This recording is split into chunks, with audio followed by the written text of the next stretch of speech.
दोस्तों नमस्कार। आपको ये बात भली भांति याद होगा कि जब हिंदुस्तान के सभी विपक्षी दलों ने एक गठबंधन बनाया था जिसका कि नाम इंडिया अलायंस रखा था, तो उस इंडिया अलायंस की जो पहली बैठक हुई थी वो बिहार की भूमि पर हुई थी, पटना में हुई थी। और 3 मार्च को उसी इंडिया अलायंस की पहली संयुक्त रैली भी बिहार के अंदर पटना में हुआ। दोस्तों मैं आपको ये बता दूं कि ये वही बिहार की पावन भूमि है, पवित्र माटी है, जहाँ पर कि 80 वर्ष के वीर कुंवर सिंह ने ब्रिटिश से लोहा लिया था। ये वही भूमि है बिहार की जहाँ पर बुद्ध के ज्ञान से पूरी दुनिया प्रकाशित हुई थी। और ये वही बिहार की पावन भूमि है जहाँ पर जेपी के आंदोलन ने केंद्र सरकार की जड़ें हिला दी थी अपने समय में। और आज 3 मार्च को उसी बिहार की पावन भूमि में ऐतिहासिक गांधी मैदान के अंदर इंडिया अलायंस के, इंडिया गठबंधन के नेताओं की पहली संयुक्त रैली आयोजित की गई थी। उस रैली के अंदर विपक्ष के सभी प्रमुख नेता, चाहे वो अखिलेश यादव हों, मल्लिकार्जुन खड़गे हों, राहुल गांधी हों, तेजस्वी हों, और लेफ्ट के पार्टियों के जितने भी लोग थे, झारखंड मुक्ति मोर्चा, हेमंत सोरेन की पार्टी के लोग, तमाम लोग एक मंच पर, एक छत के नीचे आज मजबूती के साथ खड़े दिखाई दिए। वो जो दृश्य था आज पटना के अंदर गांधी मैदान में, एक बहुत ही विहंगम दृश्य था, एक अकल्पनीय दृश्य था। भीड़ इतनी कि उस मैदान के अंदर, उस गांधी मैदान के अंदर पैर रखने के लिए जगह नहीं था। जितनी भीड़ गांधी मैदान के अंदर थी उतनी ही भीड़ पटना में सड़कों पर भी था। और जाहिर सी बात है, इस तरह के जो ये जन सैलाब था, जो जन समुद्र था, उसको देख करके जो दिल्ली में बैठे हुए लोग हैं, नरेंद्र मोदी, अमित शाह, उनकी सांसें फूल रही होंगी, उनके माथे से पसीने के बूंद टपक रहे होंगे कि ये बिहार की भूमि पर क्या हो गया, ये बिहार की भूमि पर क्या हो गया जो एक 30-35 वर्षीय लड़के के बुलाने से पूरा बिहार जो है उमड़ पड़ा। आपको मैं एक और चीज़ बता दूं कि अभी 2-3 दिन पहले नरेंद्र मोदी गए थे बिहार के अंदर, है ना, सारी कुर्सियां खाली पड़ी थी, कोई नहीं था। कई गुना ज़्यादा, उससे 10 गुना ज़्यादा, 20 गुना ज़्यादा भीड़ पटना के गांधी मैदान की इस रैली में हुई। तकरीबन 8 से 10 लाख लोग, ऐसा माना जा रहा है कि 8 से 10 लाख लोग जो हैं वो इस रैली के अंदर उपस्थित है। और ये वो भीड़ है जो कि स्वतः आई है, खुद आई है, अपने जेब से पैसे खर्च करके आए हैं लोग। ये नरेंद्र मोदी की रैली नहीं है जहाँ पर बसों में भर भर करके, ट्रेनों में भर भर करके लोगों को पैसे दे करके, उनको खाने का डब्बा दे दे करके बुलाया जाता है। बिल्कुल भी नहीं। ये जो भीड़ थी वह स्वतः आई हुई भीड़ थी। वो तेजस्वी के आह्वान पर, लालू यादव के आह्वान पर आई हुई भीड़ थी। और यही चीज़ नरेंद्र मोदी को परेशान कर रही है, यही चीज़ अमित शाह को परेशान कर रही है कि ये सब आखिर क्या हो रहा है। बिहार की भूमि एक परिवर्तन की भूमि है। और इस रैली के अंदर जितने भी छोटे बड़े सभी जितने भी नेता थे, तमाम सभी लोगों ने उस रैली को संबोधित किया।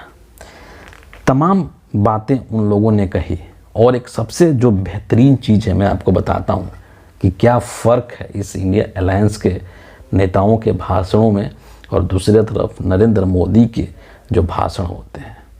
जितने भी इंडिया अलायंस के वहाँ पर नेता उपस्थित थे उस रैली के अंदर, उन लोगों ने तमाम उन मुद्दों पर बात किया जो कि व्यवहारिक है, जो कि प्रैक्टिकल है, जो कि देश के आम जनता से जुड़े हुए मुद्दे हैं, हमारे और आपसे संबंधित जो मुद्दे हैं, उन्हीं मुद्दों पर तमाम लोगों ने अपनी अपनी बातें कहीं अपने अपने तरीके से।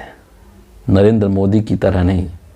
नरेंद्र मोदी के भाषणों में हवाई बातें होती है, हवा महल की बातें होती है, जिसका कि हकीकत से कोई दूर दूर तक वास्ता नहीं होता है। आपको एक हसीन सपना दिखाने की कोशिश की जाती है नरेंद्र मोदी के द्वारा। मुंगेरी लाल के हसीन सपने बेचे जाते हैं नरेंद्र मोदी के भाषणों में। हकीकत की बातें नहीं की जाती है।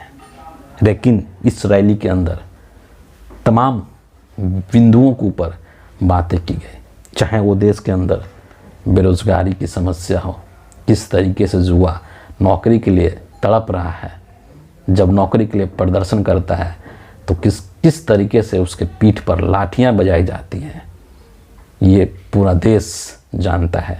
पूरा देश ये दृश्य देख चुका है।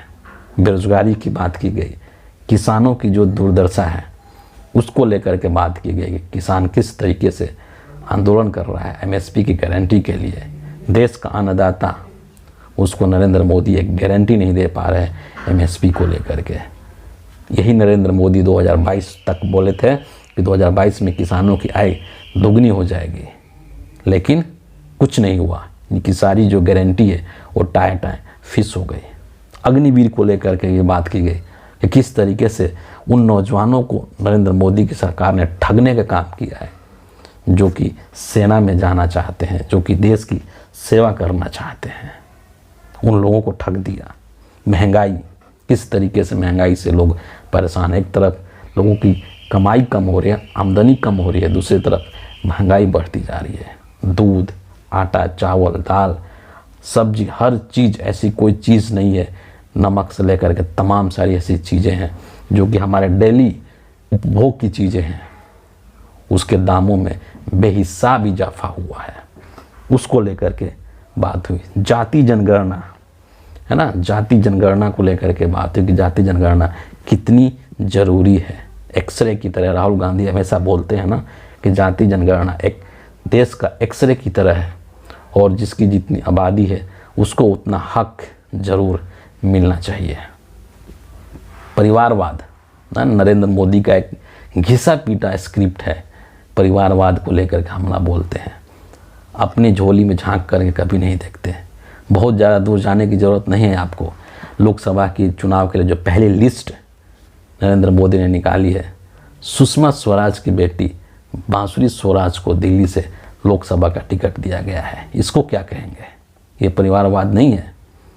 तो उस परिवारवाद की बखिया उधेड़ दी आज सभी नेताओं ने, और ख़ास करके आदरणीय जो लालू यादव हैं, उन्होंने बहुत ही एक तंज, बहुत ही व्यंग भरे लहजे में नरेंद्र मोदी के इस बात का उन्होंने काट दिया, कटाक्ष किया। तमाम मुद्दों को लेकर के तेजस्वी यादव ने जो बात कही है, बड़े ही ज़बरदस्त तरीके से उन्होंने कहा है तेजस्वी यादव ने कि अभी तक जो हम लोग यही देखते थे, यही सुनते थे कि बीजेपी एक वॉशिंग मशीन की तरह काम करती है ना। विपक्ष के जितने भी भ्रष्ट से भ्रष्ट जो नेता हैं, जैसे वो बीजेपी के अंदर जाता है, बीजेपी में उसकी धुलाई हो जाती है, एकदम साफ़ सुथरा हो जाता है। जैसे वॉशिंग मशीन में मैले कपड़े डालते हैं और धुल करके आ जाते हैं, वही हाल बीजेपी के। लेकिन अब जो बीजेपी है वो वॉशिंग मशीन के साथ साथ डस्टबिन भी हो गई है। ये कहा तेजस्वी यादव ने कि अब डस्टबिन भी हो गई है, और जितने भी जो कचरा है वो बीजेपी के उस डस्टबिन में जा कर के गिर जाते हैं, और बीजेपी उसको अपने अंदर ले लेती है। मोदी की गारंटी बहुत आजकल मोदी जी बोलते रहते हैं कि मोदी की गारंटी है। तेजस्वी ने इस पर कटाक्ष किया कि क्या नरेंद्र मोदी जी हमारे चचा की गारंटी लेंगे, नीतीश चाचा की गारंटी लेंगे कि नीतीश चाचा फिर से पलटी नहीं मारेंगे। नीतीश को लेकर के उन्होंने एक और तंज कैसा गाना गाया कि इधर चला मैं उधर चला, जाने कहाँ मैं किधर चला, अरे फिसल गया। कई चीज़ों को लेकर के तेजस्वी ने बहुत ही बहुत ही तीखे अंदाज में, बहुत ही एग्रेशन के साथ में नरेंद्र मोदी के ऊपर और बीजेपी के ऊपर हमला किया। तेजस्वी यादव ने एक बहुत ही ज़बरदस्त बात कही है कि ये बीजेपी के वो जनता को गुमराह करने का काम करते हैं, जनता को बरगलाने का काम करते हैं, उनको मुख्य मुद्दों से भटकाने का काम करते हैं। इन चीज़ों को लेकर के तेजस्वी यादव ने बहुत ही भयंकर तरीके से, एक बहुत ही उग्रता के साथ, एक बहुत ही जोश के साथ बिहार के लोगों से अपील किया कि 2024 के अंदर मोदी को हटाना है, भाजपा को भगाना है और देश के अंदर लोकतंत्र और संविधान की रक्षा करना है। ये अक्सर राहुल गांधी बोलते हैं ना कि ये जो लड़ाई है वो एक विचारधारा की लड़ाई है ना, जिसमें कि एक तरफ हम लोग प्रेम मोहब्बत के विचारधारा वाले लोग हैं, गांधी के आदर्शों पर चलने वाले लोग हैं, जबकि दूसरी तरफ नफरत और हिंसा की विचारधारा वाले लोग हैं, गोडसे के विचारधारा वाले लोग हैं। इसलिए राहुल गांधी ने एक बात कही कि जब देश के अंदर परिवर्तन होना होता है तो उसकी तूफान बिहार से शुरू होता है। बिहार जो है देश की राजनीति का नर्व सेंटर है। उन्होंने ये शब्द इस्तेमाल किया, नर्व सेंटर है, और यहीं से परिवर्तन की शुरुआत होती है। आप जेपी आंदोलन को देख लीजिए, है ना, जिसने कि केंद्र की चूल्हे हिला करके रख दी थी, और आज गांधी मैदान के अंदर जो विहंगम दृश्य देखने को मिला, उससे ये बात साफ होती है कि देश की राजनीति में, केंद्रीय राजनीति में परिवर्तन का प्रारंभ बिहार के उस पावन भूमि से, उस पटना के ऐतिहासिक गांधी मैदान से हो चुका है। दोस्तों, नरेंद्र मोदी के तमाम षड्यंत्रों और कोशिशों के बावजूद भी ये इंडिया अलायंस जिस मजबूती के साथ खड़ा है, उसकी जितनी तारीफ की जाए वो कम है। आपको पता है कि किस तरीके से विपक्ष के नेताओं को ईडी, सीबीआई, इनकम टैक्स के माध्यम से परेशान करने की कोशिश की जाती है, चाहे वो अखिलेश यादव हो, चाहे दिल्ली के अंदर अरविंद केजरीवाल हो, चाहे राहुल गांधी ही क्यों ना हो, चाहे हेमंत सोरेन क्यों नहीं हो, चाहे आरजेडी का तो पूरा परिवार ही है, लालू से लेकर के, तेजस्वी से लेकर के और उनकी बहनों तक को। किस तरीके से नरेंद्र मोदी लालच दे करके, पैसे का लालच दे करके, इन एजेंसियों के से डरा धमका करके विपक्ष के नेताओं को तोड़ने का काम करते हैं। उसके बावजूद भी ये अलायंस पूरी तरीके से एकजुट है, पूरे तरीके से एकदम एक छत के नीचे है, मजबूती के साथ एक दूसरे के हाथों में हाथ डाल करके खड़े हैं। और इस चीज़ की जितनी तारीफ़ की जाए वो कम है, क्योंकि वर्तमान समय में जिस तरीके की राजनीति देश के अंदर चल रही है, सत्ता के आंखों में आंखें डाल करके उसे सवाल करना ये आसान काम नहीं है।